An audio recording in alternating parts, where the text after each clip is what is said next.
Assalamualaikum warahmatullahi wabarakatuh. Perkenalkan, saya Marcella Erviani Lubis, NIM 2416010001. Pada kesempatan kali ini, saya akan mempresentasikan tugas UAS mata kuliah akhlak dengan judul Akhlak dalam Kehidupan Sosial atau Ijtimaiyah serta pandangan Islam terhadap sekularisme, materialisme, dan hedonisme. Melalui video ini, saya mengajak kita semua untuk memahami bagaimana nilai-nilai akhlak membentuk hubungan sosial yang harmonis, serta bagaimana Islam memandang gaya hidup modern yang sering menjauhkan manusia dari nilai spiritual. Mari kita mulai pembahasannya. Pada video kali ini kita akan membahas dua hal besar. Yang pertama, bagaimana Islam mengajarkan akhlak dalam kehidupan sosial atau ijtimaiyah. Yang kedua, bagaimana Islam memandang tiga gaya hidup modern yang semakin kuat pengaruhnya. Yang pertama sekularistik, yang kedua materialistik, dan yang ketiga hedonistik.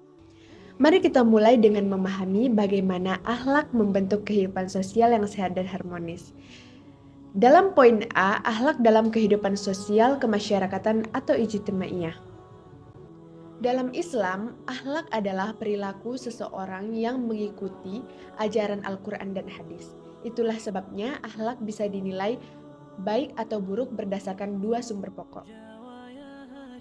Yang pertama, Islam mengajarkan bahwa akhlak tidak hanya untuk urusan ibadah pribadi, tetapi juga untuk kehidupan bersama, termasuk bagaimana kita memperlakukan sesama manusia baik itu muslim maupun non-muslim. Yang pertama, akhlak terhadap sesama muslim.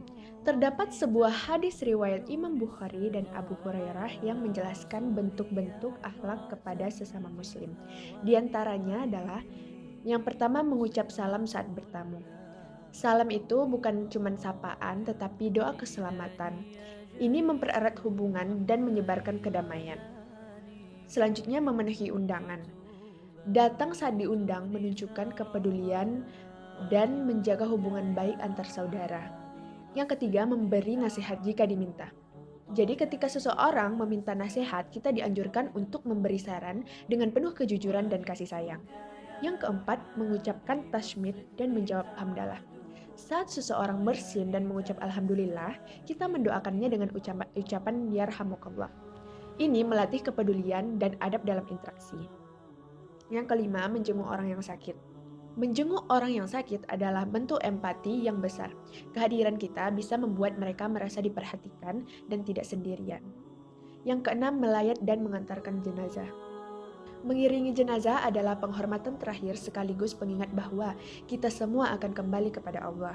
Nilai-nilai ini menunjukkan betapa Islam ingin menjalin masyarakat yang saling peduli dan memperkuat ukhuwah.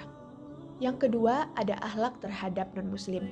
Islam sangat memperhatikan hubungan dengan seluruh manusia, bukan hanya sesama muslim. Nabi Muhammad SAW memberikan banyak contoh akhlak kepada non-muslim antara lain. Itu ada menjenguk anak Yahudi yang sakit. Ini menunjukkan bahwa kasih sayang Nabi tidak dibatasi oleh agama atau golongan. Yang kedua, mendoakan hidayah untuk orang kafir. Doa Nabi menunjukkan bahwa harapannya adalah kebaikan untuk semua manusia. Yang ketiga, bertetangga dengan baik. Islam menekankan bahwa tetangga, siapapun mereka, harus diperlakukan dengan hormat, ramah, dan baik hati.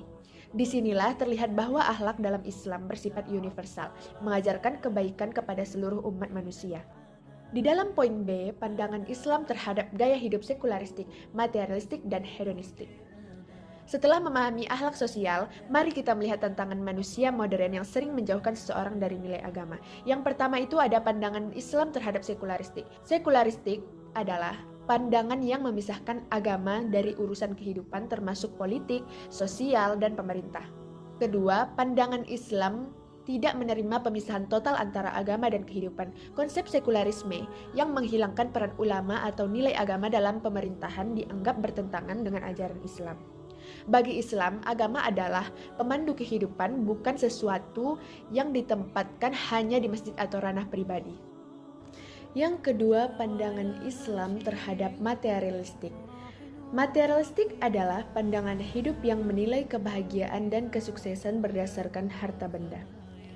Pandangan Islam terhadap materialistik tersebut, Islam tidak melarang manusia mencari harta, namun Islam melarang seseorang menjadikan harta sebagai tujuan hidup dan pusat orientasi kehidupan. Harta hanyalah amanah, yang paling penting adalah bagaimana kita menggunakannya untuk kebaikan dan kemaslahatan. Yang ketiga, pandangan terhadap hedonistik. Hedonisme adalah pandangan hidup yang menjadikan kesenangan sebagai tujuan utama. Orang hedonis mengejar kenikmatan dan menghindari hal-hal yang dianggap tidak menyenangkan. Pandangan Islam terhadap hedonisme tersebut, pandangan hidup ini bertentangan dengan Islam. Mengapa? Karena Islam mengajarkan kesabaran, keikhlasan, dan menerima setiap ketentuan Allah. Hidup bukan hanya tentang mencari kesenangan, tetapi tentang menjalani amanah, berjuang, dan bersabar. Kesenangan itu boleh, tapi tidak untuk menjadi orientasi hidup yang membuat kita lalai dari ibadah dan tanggung jawab. Mungkin demikianlah mengenai akhlak dalam kehidupan sosial serta bagaimana Islam memandang tantangan gaya hidup modern.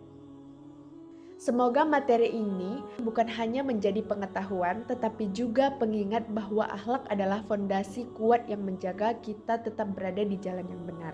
Jadi kesimpulan dari materi saya adalah akhlak ijtimaiyah adalah akhlak sosial dalam Islam yang mengajarkan manusia untuk berlaku adil, baik, dan bermanfaat dalam kehidupan bermasyarakat.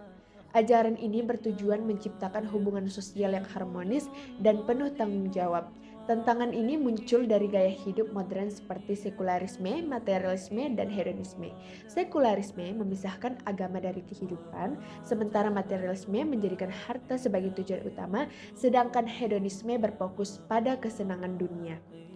Islam menolak ketiganya karena dapat melemahkan nilai moral dan merusak tatanan sosial. Islam mengajarkan keseimbangan manfaat dunia secara wajar, menjadikan akhlak dan menjadikan nilai spiritual sebagai pedoman hidup.